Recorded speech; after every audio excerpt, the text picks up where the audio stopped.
Bluetooth seems to be in everything these days. Phones, cars, mice, coffee pots. The hidden security camera on my yard light even has Bluetooth.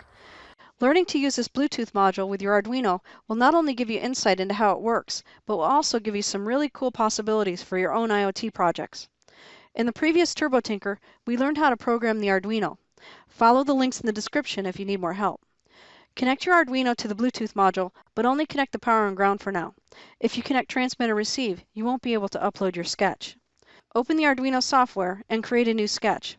We're going to set a variable to hold the value coming from the client, and the onboard LED pin, which is 13. In the setup function, we'll set up the console for 9600 baud and set the LED pin to output. In the loop function, we'll read the value coming in. If it's an A, then we're going to turn the LED on for 1 second, then off for 1 second. I'm going to send the words TinkerPie back. You can send whatever you like. Make sure you have the Arduino Uno selected under Boards, and then make sure you have the correct port selected. Upload your sketch and open the serial monitor. Type A and click Send. The LED should blink on and off. Now that that's working, we're ready to try this for real. Connect the transmit and receive wires using this diagram. Install the free app on your smartphone called Bluetooth Terminal from the Google Play Store.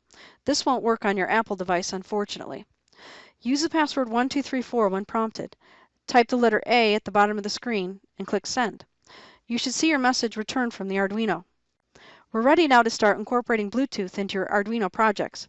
Be sure to subscribe to my channel so that we can have some more fun with the Bluetooth module.